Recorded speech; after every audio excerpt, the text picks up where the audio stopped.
नमस्कार दोस्तों, online learning steno channel में आप सभी का स्वागत है। 80 शब्द प्रति मिनट की गति से संपादकीय डिक्टेशन शुरू होगी 3 सेकंड बाद।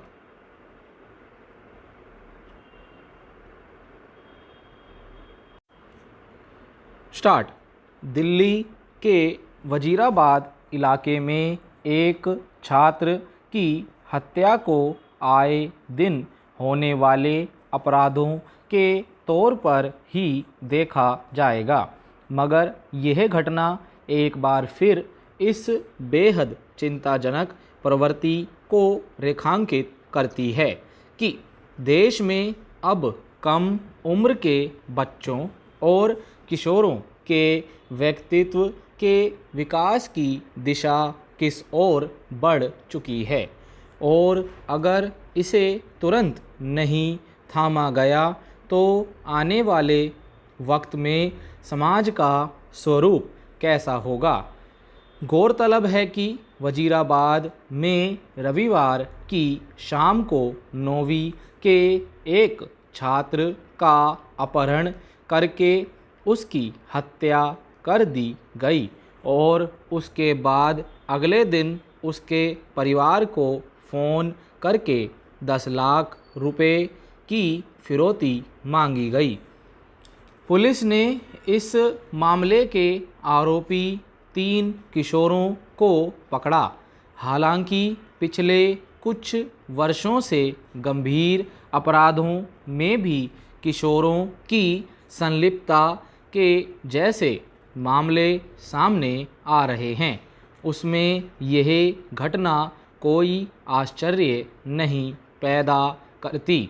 लेकिन जिस स्तर पर कम उम्र के बच्चों के भीतर आपराधिक प्रवृत्तियों का दायरा फैल रहा है, उसमें यह बेहद चिंता की बात है कि आखिर वे कौन से कारक हैं जो बच्चों को ऐसी मानसिकता की गिरफ्त में ले रहे हैं। पैरा। जिस दौर में देश के विकास को लेकर बड़े बड़े दावे किए जा रहे हैं, उसमें समाज की बुनियाद रखने वाले किशोर उम्र के बच्चों की ज़िंदगी किस दिशा में बढ़ रही है। गुजरात के अमरेली ज़िले के एक प्राथमिक विद्यालय में डेयर गेम खेलते हुए खुद को चोट पहुंचाने या फिर 10 रुपये भुगतान करने की चुनौती देने के बाद 25 बच्चों ने खुद को ब्लेड से घायल कर लिया। इस तरह की सोच का सिरा आगे कहाँ जाएगा। खुद को नुकसान पहुँचाने या फिर इससे आगे किसी जघन्य अपराध को अंजाम देने के लिए प्रेरित करने वाली प्रवृत्ति के स्रोत आखिर क्या हैं।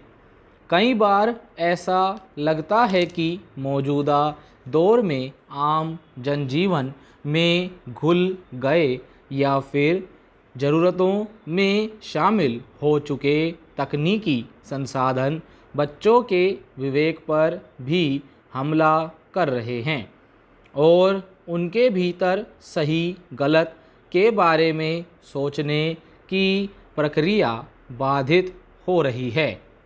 वरना क्या कारण है कि जिन आधुनिक तकनीकों को विकास का मानक मान लिया जाता है, वही कई बार एक विचित्र सम्मोहन पैदा कर रहे हैं और कई किशोर उससे प्रभावित होकर अपनी इच्छाओं को पूरा करने के लिए जघन्य अपराध करने से भी नहीं हिचकते। उनके भीतर कानून तक का खौफ नहीं होता। पैरा। विडंबना यह है कि जिस उम्र में बच्चों के खेलने, पढ़ने और भविष्य की बुनियाद रचने का दौर होता है। स्टॉप।